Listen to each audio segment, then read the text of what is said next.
সবাই কেমন আছেন? দীর্ঘদিন পরে আজকে ঢাকা ইউনিভার্সিটি আমার প্রাণের প্রতিষ্ঠান, যেখানে গিয়েছিলাম আজকে সকাল 10টার মধ্যেই ছিলাম আর কি। গতকাল আমি বলেছিলাম যে আমাদের ঢাকা ইউনিভার্সিটির প্রথম শহীদ নজির, যিনি 1943 সালে শহীদ হয়েছিলেন ফেব্রুয়ারির 2 তারিখে, এবং 1957 সাল পর্যন্ত তার এই যে অনুষ্ঠান, তার মারা যাওয়ার পরে যে অনুষ্ঠান হয়, তাকে স্মরণ করা হয়, সেটা 1957 সাল পর্যন্ত চালু ছিল। পরবর্তীতে এটা বন্ধ হয়ে যায় এবং এটা আর কখনোই করা হয় নাই। তো এটা করার উদ্দেশ্যে মূলত আমার যাওয়া ছিল আজকে।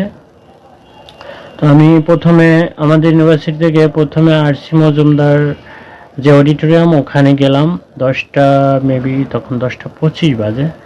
তো ওখানে গিয়ে জিজ্ঞেস করলাম যে এখানে কি আজকে কোনো প্রোগ্রাম হবে, বিষয়টা বললাম। তো ওখানে যিনি দায়িত্ব ছিলেন উনি বললেন যে না, এখানে তো ডিপার্টমেন্টের কিছু প্রোগ্রাম হচ্ছে। আমি বললাম এটা কত সময় চলতে পারে? বলছে 1-1.5 ঘন্টা। তারপরে উনি আমাকে বললেন যে আপনি ডিন অফিসে গিয়ে জিজ্ঞেস করতে পারেন যে এখানে আজকে কোনো প্রোগ্রাম আছে কি না। তো আমি ডিন অফিসে গেলাম। ডিন অফিসে গিয়ে বললাম যে ডিন অফিসে যিনি ছিলেন ওনার নামটা হচ্ছে মেবি মকবুল, নামটা আসলে ভুলে গেছি ডিন অফিসে। তো উনি এখন প্রায় রিটায়ার্ডের কাছাকাছি। তো ওনাকে জিজ্ঞেস করলাম যে ঢাকা বিশ্ববিদ্যালয়ের প্রথম শহীদকে। এটা উনি জানেন না আর কি, উনি চাকরির শেষের দিকে, না জানারই কথা, কারণ এই বিষয়গুলো নিয়ে তো আসলে সবাই ওরকম বিষয় না। তো উনি আমাকে বললেন যে আসলে এটা আমার জানা নেই। তো এই ইনফরমেশন জানতে হলে উনি আমাকে সাজেস্ট করলেন আপনি প্রশাসনিক ভবনে যান। আমি আমার পরিচয় দিলাম যে আমি 4-5 শিক্ষাবর্ষের এখানকার স্টুডেন্ট ছিলাম। তারপর উনি আমাকে বললেন যে আপনি প্রশাসনিক ভবনে যান, আপনি রেজিস্ট্রার স্যারের সাথে দেখা করেন। তো আমি রেজিস্ট্রার স্যারের সাথে দেখা করতে গেলাম। রেজিস্ট্রার স্যার অনেক ব্যস্ত, দেখা হলো না। তো অ্যাসিস্ট্যান্ট রেজিস্ট্রার যিনি ছিলেন, ওনার নাম মেবি গিয়াসউদ্দিন আহমেদ। তো ওনার সাথে আমি এই বিষয়টা নিয়ে কথা বললাম। তো উনি বললেন যে স্যারের সাথে দেখা করতে হলে আপনাকে 9টা অথবা 5টা এর মধ্যে আসতে হবে। তো তারপরে ওনার সাথে আমার অনেক বিষয় নিয়ে কথা হলো, গিয়াসউদ্দিন আহমেদ। তারপরে উনি আমাকে, ওনার সাথে কথা শেষ করে উনি 2nd ফ্লোরে বসেন। তারপরে উনি আমাকে বললেন যে এই সম্পর্কে ইনফরমেশন পাইতে হলে আপনাকে লাইব্রেরি প্লাস কোন হল প্লাস স্পেসিফিক সাল এবং কি কারণে উনি এই আন্দোলন করেছিলেন সেইটা, এই ইনফরমেশনগুলো নিয়ে আপনার ভিসির সাথে দেখা করতে পারেন। এটা নিয়ে তখন ভিসি আপনার এই বিষয় নিয়ে কথা। তো আমি এই সিঁড়ি দিয়ে নিচে নেমে আবার ভিসি ম্যামের সাথে দেখা করলাম।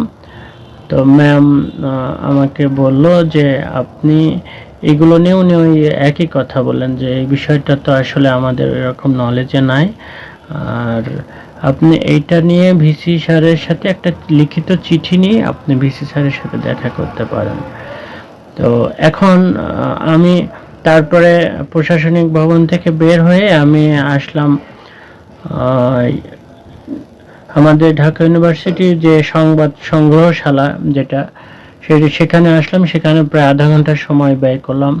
বিভিন্ন সেই 1926 থেকে শুরু করে, এখন অবশ্য আমাদের ইউনিভার্সিটি 1955 সালের পত্রিকা, 1955 থেকে পত্রিকা আছে, আর 3 তলায় আছে ঢাকা। তো আমি ওখানে সব খুঁজে দেখলাম যে ওখানে এইরকম কোনো নিউজ পাইলাম না, বা পত্রিকায় নেই আর কি, যে 1943 সালের পত্রিকায় নেই, ওইভাবে পাওয়াই গেল না।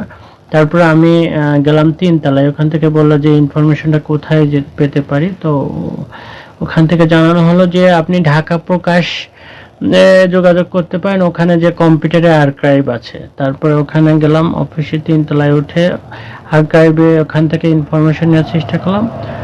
তো আর্কাইভে খুঁজেও ওইভাবে কোনো ইনফরমেশন আমি খুঁজে পেলাম না।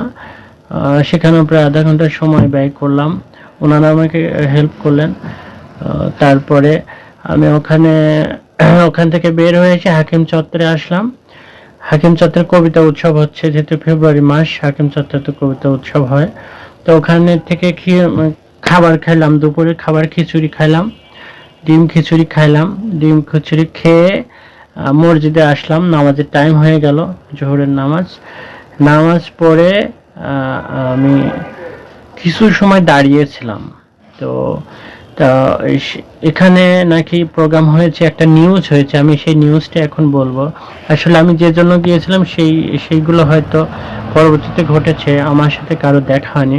তো নিউজটা ছিল এরকম যে ঢাবির প্রথম শহীদ নজিরের নামে কলাভবনের নামকরণের দাবি উঠেছে দীর্ঘদিন পরে। ঢাকা বিশ্ববিদ্যালয়ের প্রথম শহীদ নজির আহমেদের নামে কলাভবনের নামকরণ সহ 4 দফা দাবিতে উপাচার্যকে স্মারকলিপি দিয়েছে বিপ্লবী ছাত্র পরিষদ। অন্য দাবিসমূহের মধ্যে রয়েছে ঢাকা বিশ্ববিদ্যালয়ের প্রথম শহীদ হয় প্রশাসনিকভাবে সাম্প্রদায়িকতা বিরোধী শহীদ নজির আহমেদ দিবস পালন এবং দেশের সব শিক্ষা প্রতিষ্ঠানের দিবসটি পালনে সরকার একটা প্রস্তাব প্রদান ও ঔপনিবেশিক আমলে মুসলমানদের উপর পরিচালিত শোষণ, নির্যাতন, সাম্প্রদায়িক সন্ত্রাস বিষয়ক অধ্যয়নে ঢাকা বিশ্ববিদ্যালয়ে একটি স্টাডি সেন্টার প্রতিষ্ঠা করা। এসব দাবির প্রেক্ষিতে উপাচার্য ডক্টর নিয়াজ আহমেদ খান বলেছেন, আমরা ইতিহাসে ভূমিকা রাখা সবার সম্মান ফিরিয়ে দিতে চাই। শহীদ নজির আহমেদের বিষয়টি গুরুত্বপূর্ণ। এ বিষয়ে বিশ্ববিদ্যালয়ের উচ্চতর অ্যাসেম্বলিতে পর্যালোচনা করা হবে। ছাত্রদের দাবির যথার্থতা পাওয়া গেলে আমরা অবশ্যই শহীদ নজির আহমেদকে সম্মান জানাব। রোববার অর্থাৎ আজকে 2 ফেব্রুয়ারি 2025 শহীদ নজির আহমেদের 82তম শাহাদত বার্ষিকীতে সাম্প্রদায়িকতা বিরোধী দিবস হিসেবে পালনের দিনব্যাপী কর্মসূচির অংশ হিসেবে বিকালে উপাচার্যের কাছে তার কার্যালয়ে স্মারকলিপি তুলে দেওয়া হয় বিপ্লবী ছাত্র পরিষদের নেতা কর্মীদের মাধ্যমে।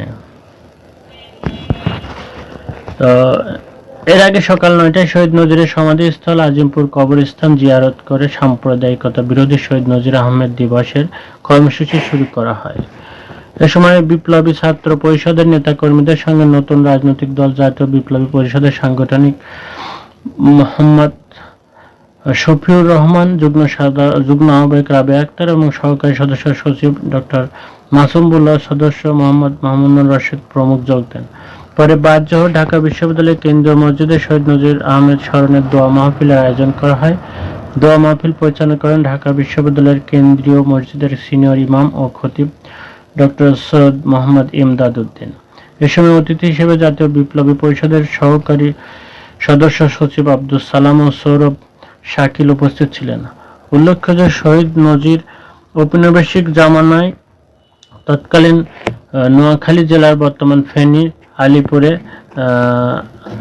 আলীপুরে গ্রামের একটি দরিদ্র মুসলিম পরিবারে জন্মগ্রহণ করেন। কিন্তু সেই সময় দারিদ্র্যকে জয় করে তিনি উচ্চশিক্ষা গ্রহণ করেছিলেন। তিনি সলিমুল্লাহ মুসলিম হলের ছাত্র ছিলেন এবং তিনি খুব চৌখস এবং অনেক বিপ্লবী ছিলেন।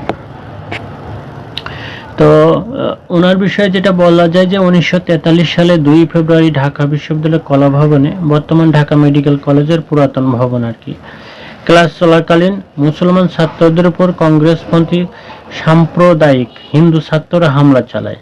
তারা লাঠি দিয়ে পিটিয়ে ও ছুরিকাঘাত করে শহীদ নজিরকে হত্যা করে।